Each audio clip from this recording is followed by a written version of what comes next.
In the winter of 1889, a camp cook named August Renner woke up at 2 in the morning, every morning, without an alarm clock, without anyone asking him to.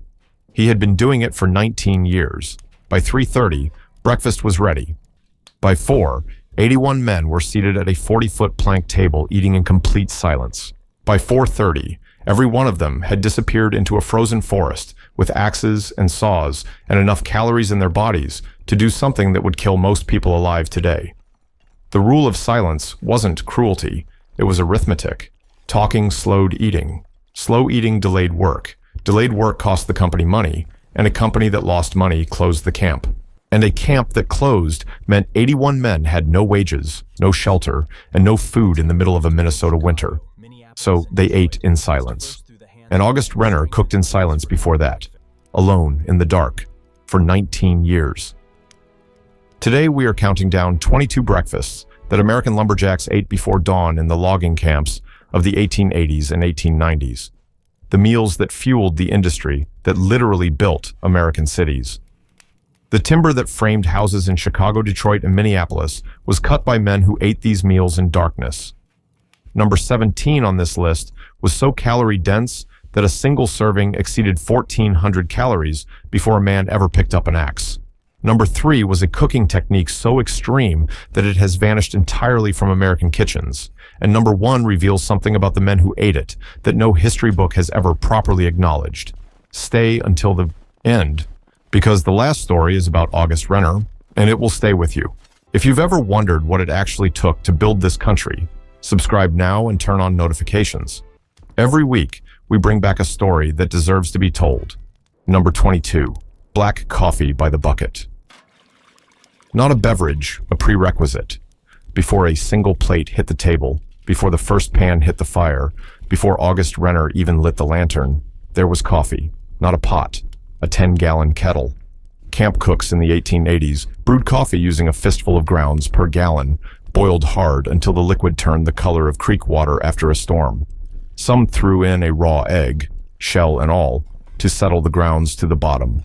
Others crushed eggshells directly into the brew, believing the calcium cut the bitterness. It didn't cut much. A pound of Arbuckle's coffee cost 15 cents in the 1880s.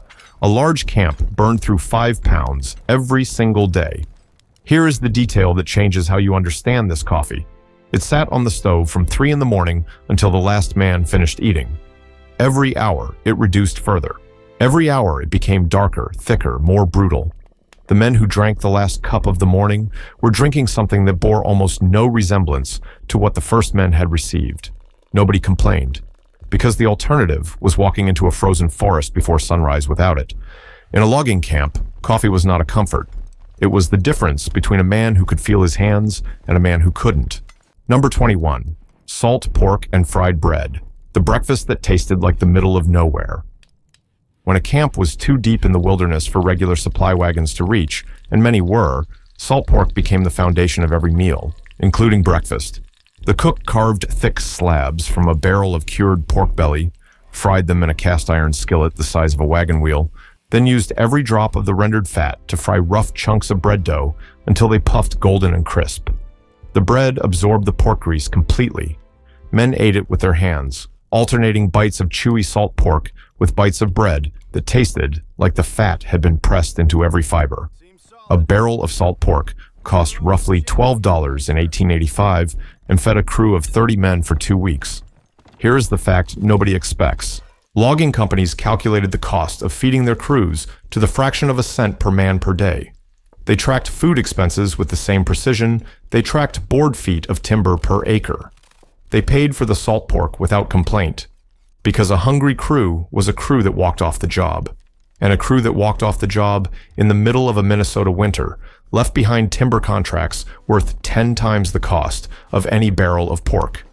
The math always worked in the cook's favor. Number 20, molasses on everything. The barrel that made the monotony bearable.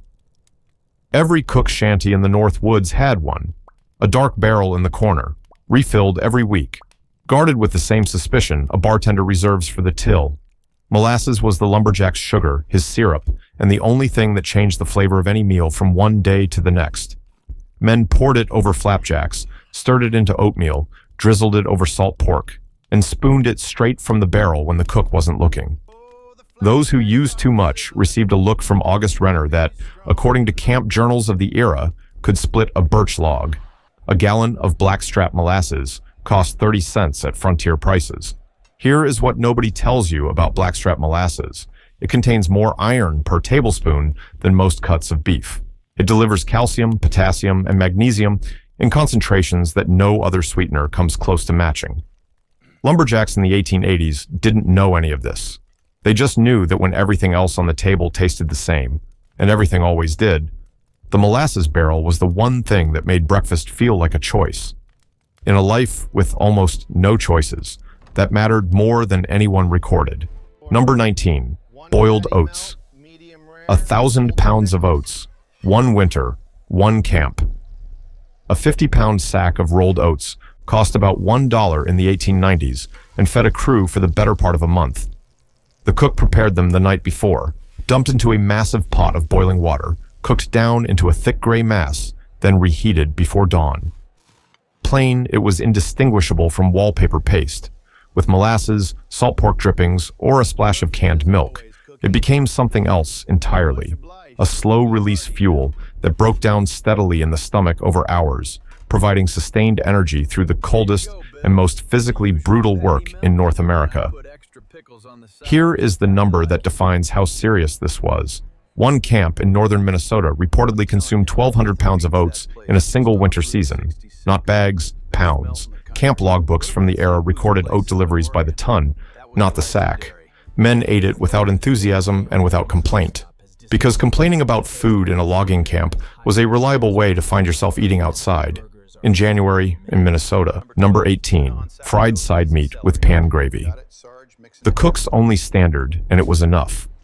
Side meat was the cheaper, fattier cousin of bacon. It came in slabs. The cook carved it each morning, laid the pieces across a scorching griddle, and let them render until the edges crisped and the fat pooled deep enough to cook in. When the meat came off, flour went directly into the hot grease, stirred hard until it browned. Then water, or sometimes coffee, was poured in to make a gravy that was rough, dark, and intensely savory. That gravy went over biscuits, over bread, over anything that would hold it. Side meat cost 8 cents a pound in the 1880s, roughly half the price of proper bacon. Here is the standard by which every logging camp cook judged his own breakfast. Could a man work 12 consecutive hours after eating it without falling down? Not without complaining, not without being tired, without falling down. Side meat and gravy passed that test every single morning for decades across thousands of camps from Maine to the Pacific Northwest. No recipe book, no culinary training, just a cook who understood what the work required. Number 17, fried donuts by the crate. Weigh over 400 calories before he picked up the axe. This is the number that stops people. A single logging camp donut fried in lard contained upward of 400 calories. Men grabbed 3 or 4 from the pile on their way out. Before a lumberjack in 1890 ever reached the cutting site, before he picked up an axe, before he swung it once, he had already consumed more than 1,400 calories from donuts alone. The logging camp donut was not the glazed ring from a bakery case. It was a fist-sized ball of sweetened dough dropped into a cauldron of boiling lard until it turned deep mahogany and split at the seams. Camp cooks made them by the hundreds. Men stuffed them into coat pockets and ate them mid-morning when the cold had burned through breakfast. Here is the detail that reframes everything. Logging companies tracked the cost of every ingredient that went into camp kitchens. Flour, sugar, lard, and eggs, the 4 ingredients in a donut, were among the cheapest items on the supply list. The return on that investment was a workforce that could fell 200 trees before noon. Modern nutritionists would call this dangerous. The logging companies called it cost-effective. The men who ate them called it Tuesday. Number 16, stewed dried apples. The only thing standing between a crew and scurvy fresh fruit never appeared in a logging camp between October and April. Not once. In camps buried under snow, cut off from supply lines for weeks at a time, the only vitamin C available came from a single source. Dried apples, shipped in burlap sacks, shriveled and leathery, and smelling faintly of the autumn they had been packed away in. The cook simmered them overnight with a scoop of sugar or molasses until they softened into a thick, sweet compote that steamed on the breakfast table in iron pots. 1 pound of dried apples cost 10 cents and swelled to nearly 3 pounds when rehydrated. Men ate them alongside flapjacks, spooned them over oatmeal, or scooped them straight from the pot with a chunk of bread. Here is what makes this entry remarkable. Nobody in those camps used the word scurvy. Nobody talked about vitamins. Nobody understood the science. They just knew, through generations of hard experience, that men who went too long without fruit got sick in a very specific way. Their gums bled. Their wounds stopped healing. Their joints swelled. The dried apples prevented something no one could name. In the relentless parade of pork, bread, and coffee, they were the closest thing to medicine that breakfast ever offered. Number 15. Baked beans from the beanhole. The indigenous technique that fed the men who cut down America's forests. Some camps cooked their beans underground. The cook dug a pit, built a hardwood fire inside it, let the coals burn down for hours, then lowered a cast-iron Dutch oven packed with navy beans, salt pork, molasses, and mustard seed. The pit was covered with dirt and left. By 3 in the morning, those beans had been baking for 10 to 12 hours in trapped heat, turning creamy and dark and deeply smoky without a single person tending them. Here is the fact that reframes the entire history of this technique.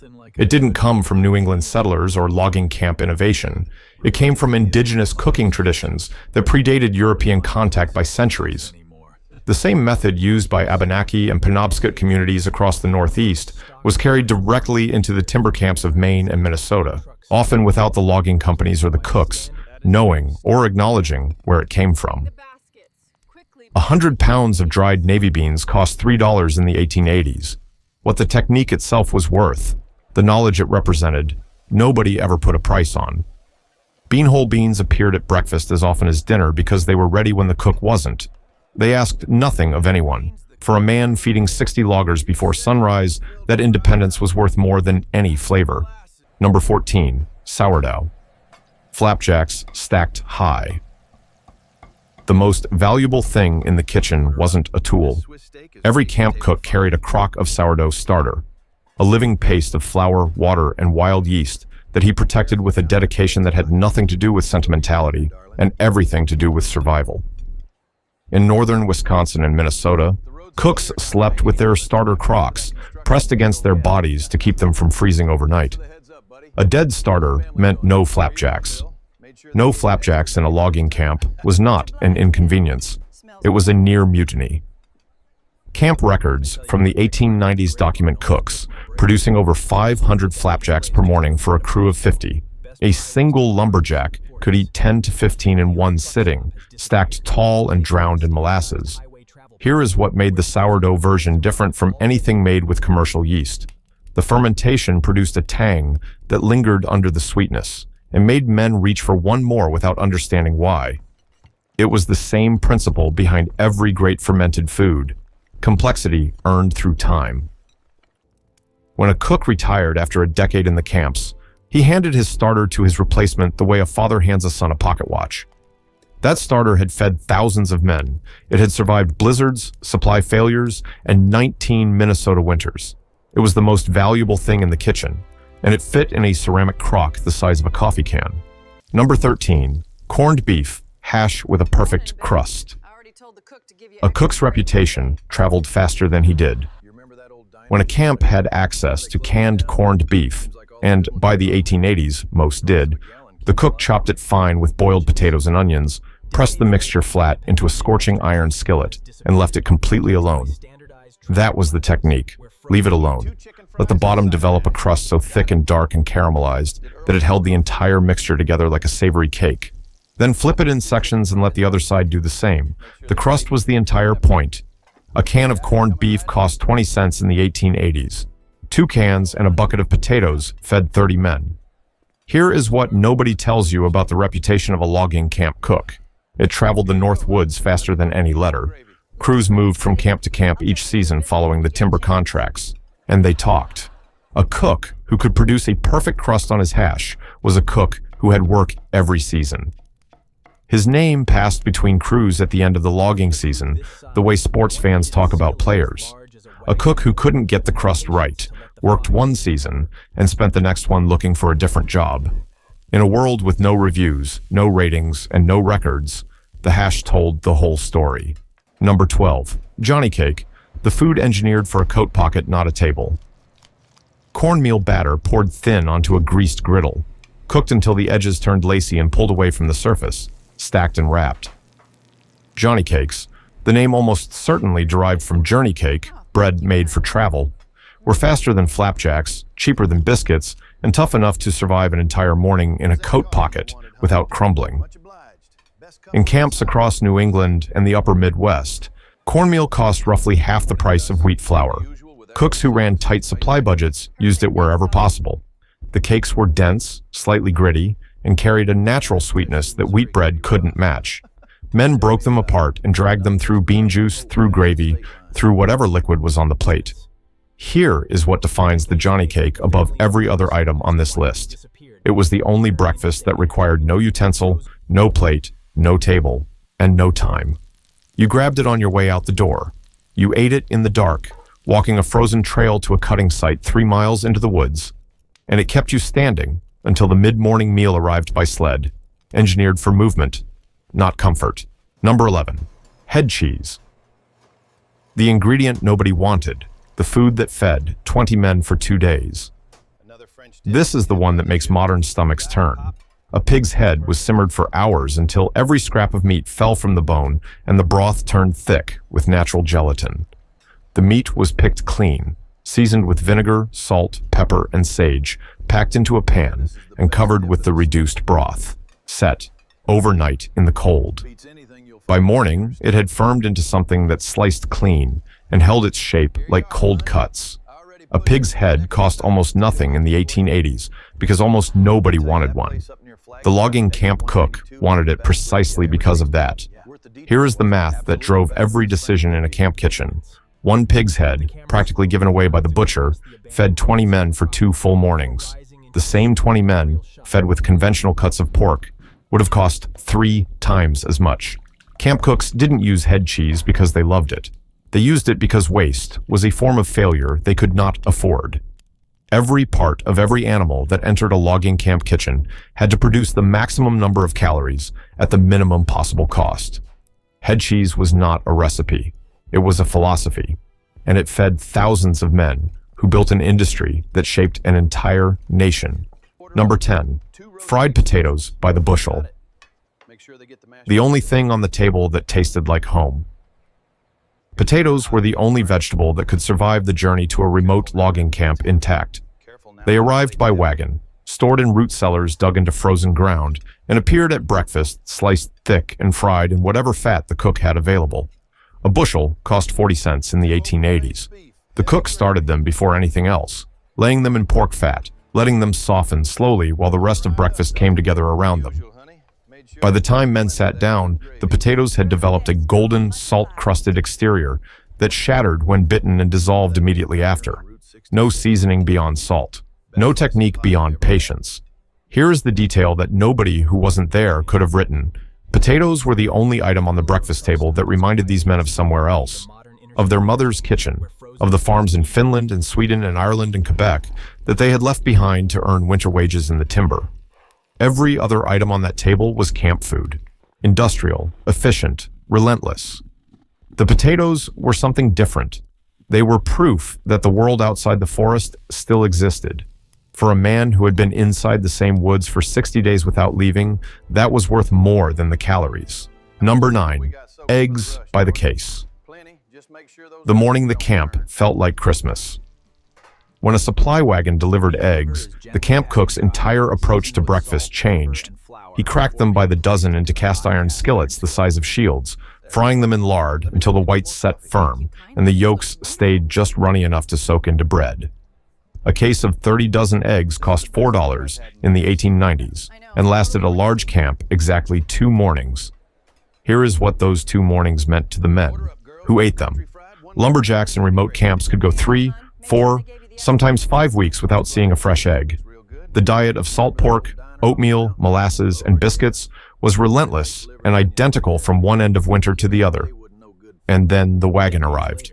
Men who had not spoken more than 10 words at the breakfast table in weeks ate their eggs with something that the camp journals of the era describe only as quiet reverence. They mopped up every trace of yolk with whatever bread was available.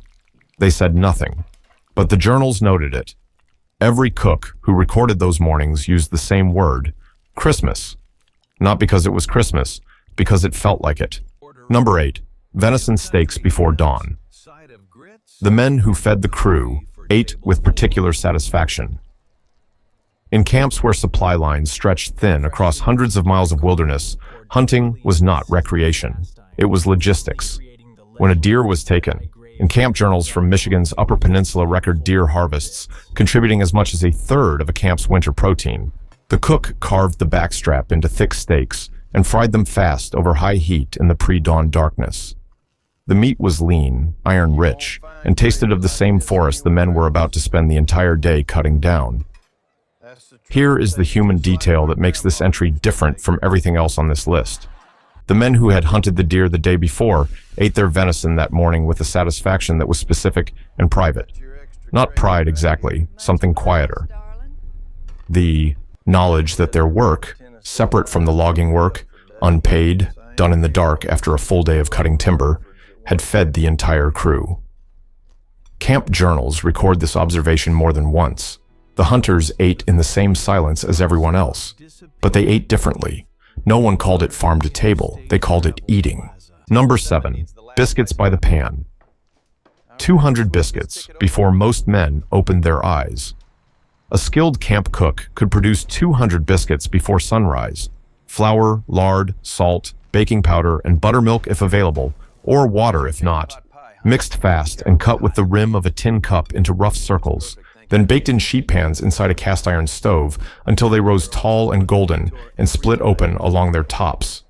A 100-pound barrel of flour cost $4 in the 1880s. From that single barrel, a skilled cook could produce over 1,000 biscuits. Here is the function that made the biscuit irreplaceable on the logging camp breakfast table. It was the only item that served as food, utensil, and plate simultaneously. It carried gravy. It soaked up bean liquid. It held fried meat in place. And when a man's hands were too cold or too cut up from the previous day's work to manage a fork properly, he used a biscuit instead. Logging companies tracked the cost of biscuit production with the same precision they tracked the cost of saw blades and chain maintenance. A biscuit cost a fraction of a cent to produce. The labor it fueled was worth dollars per man per day. That equation ran 7 days a week, all winter long, for decades across thousands of camps, and it never failed. Number 6, blood sausage. The name changed, the principle never did. Hog butchering day in a logging camp produced blood sausage that appeared at the breakfast table the next morning. The cook mixed fresh pig blood with oats, diced onion, salt, and spices, packed the mixture into cleaned intestines, and simmered the links until firm, sliced thick and fried until the outside crackled. Finnish loggers in Minnesota called it a name that translated roughly to blood pancake when made flat instead of in casings. Irish loggers called it black pudding. German loggers called it blutwurst. The names were different in every camp. The principle was identical in all of them. Blood was nutrition too valuable to pour onto the ground. A single hog's worth of blood produced enough sausage for several mornings of breakfast at no additional cost beyond the spices and the oats. Here is the nutritional fact that justified this practice across every culture that independently arrived at it. Blood is among the most concentrated sources of bioavailable iron on Earth. A single serving of blood sausage delivered more usable iron than a pound of beef liver. Men who swung axes in sub-zero temperatures for 12 hours needed iron the way an engine needs oil. They either loved blood sausage or they endured it. Either way, they ate it, and their hands stayed strong enough to hold an axe. Number 5, red flannel hash. A plate of crimson that looked alarming and saved lives. Red flannel hash got its name from the color. Leftover boiled beets, potatoes, onions, and whatever meat remained from the previous evening were chopped together and fried hard in a skillet until the bottom formed a crust almost black from caramelization. The beets bled their color into everything. into the potatoes, into the meat, into the grease itself, turning the entire pan the deep crimson shade of a lumberjack's winter-long underwear. To anyone who had never seen it, the dish looked alarming. To the men who ate it, it was Tuesday. A bushel of beets cost 30 cents in the 1880s. They stored as well as potatoes through the frozen winter months and cost almost nothing. Here is the fact that nobody in those camps knew, but that makes this dish medically significant. Beets are among the highest natural sources of dietary nitrates, which the body converts into nitric oxide, a compound that directly improves oxygen delivery to muscles during intense physical labor. Logging camp cooks who made red flannel hash weren't nutritionists. They were men who understood that beets were cheap and that men who ate them seemed to last longer in the cold. That was enough. Every forkful was medicine disguised as leftovers. Number 4, pea soup, thick enough to hold a spoon. Breakfast that defined a culture. Dried split peas cooked overnight in the back of the stove with a ham bone or chunk of salt pork until they dissolved completely into a thick, pale green porridge.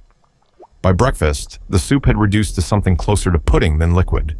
The cook ladled it into bowls, and men ate it with bread, using the bread as both spoon and plate until the bowl was clean. A 50-pound sack of dried peas cost about $2.50 and lasted weeks. Here is what distinguishes this item from everything else on the list. In the French-Canadian logging camps that dominated the industry across Quebec and northern Maine, pea soup was not just breakfast, it was identity. Cooks called it soup au pois. Every one of them made it slightly differently. A pinch of summer savory here, a bay leaf there, a preference for the ham bone over the salt pork. But the foundation never changed. Dried peas, pork, water, time. French-Canadian loggers, who had been away from home for an entire winter season, described the smell of pea soup cooking as the closest thing to their mother's kitchens that the camps ever produced. Not a recipe, a location. And for men who had been in the same forest for 4 months without leaving, a location was the most valuable thing a breakfast could offer. Number 3, lumberjack. Stew for breakfast, the technique that has completely vanished. Modern Americans do not eat stew for breakfast. The idea feels wrong, almost transgressive. In the logging camps of the 1880s, the distinction between breakfast food and dinner food was a luxury that men burning 8,000 calories a day in temperatures below -30 could not afford. They ate what gave them power. Here is the technique that has disappeared entirely. The cook took whatever meat was available, cubed it small, browned it hard, then added potatoes, onions, turnips, and water to the same pot, and boiled the entire thing through the night. By 4 in the morning, the meat had dissolved into the broth. The vegetables had softened to the point of disappearing. The liquid had reduced into something that clung to the ladle and fell back slowly. Men ate 2 or 3 bowls. They soaked up the last of it with bread. Then they walked into the woods and swung an axe for 6 straight hours before the midday meal arrived by sled. Here is what makes this technique truly vanished, rather than simply forgotten. Modern health guidelines, kitchen regulations, and food safety standards make overnight stovetop cooking in an institutional setting essentially impossible. The technique required trust in the cook, trust in the fire, trust in the cast iron. The men who ate it had all 3, and they went into the forest every morning because of it. Number 2, pork and flapjack stack. The cook who invented this understood something. Nutrition has spent decades overcomplicating. This was not pork served alongside flapjacks. This was pork layered between flapjacks. A stack of alternating sourdough cakes and fried salt pork slices, 5 or 6 layers high, drowned in molasses, eaten with a knife and fork like a savory cake. Some camps called it a lumber pile. Some called it a shanty stack. The name changed by region and by crew. The construction was always the same: 1 layer of flapjack, 1 layer of salt pork, 1 layer of flapjack, 1 layer of salt pork. Repeat until the stack was as tall as a man could reasonably eat, drown in molasses. A 200-pound man who ate a full stack at 4 in the morning was still standing at noon. A 200-pound man who didn't was not. Here is what the cook who invented this understood. Fat delivers sustained energy over hours. Starch delivers immediate energy in minutes. Sugar delivers a rapid spike followed by a crash.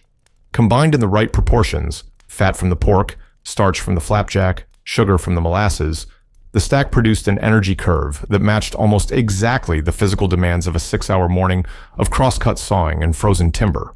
No nutrition science. No laboratory. Just a cook in a logging camp who watched what happened to men who ate different things and figured out what worked. Simple as a felled tree. Number 1. The full spread. 19 years, 2 in the morning, every single day. August Renner retired from logging camp cooking in 1901. He had been waking up at 2 in the morning since 1882, 19 years. Not once. Not on Christmas, not during blizzards, not during the season when a falling timber killed 2 men from his crew on consecutive days, did August Renner fail to have breakfast ready by 3:30. The full spread was not a single dish, it was everything. Flapjack stacks, fried salt pork, baked beans, boiled potatoes, fried donuts, biscuits, molasses, stewed fruit, oatmeal, coffee strong enough to wake a man who had died the previous winter. All of it on the table before the men arrived. All of it expected. All of it consumed in complete silence in 15 minutes. A single breakfast service for a crew of 80 men consumed 50 pounds of flour, 20 pounds of pork, 10 pounds of beans, and 5 gallons of coffee. The cost was 15 to 20 cents per man. Logging companies paid it without question.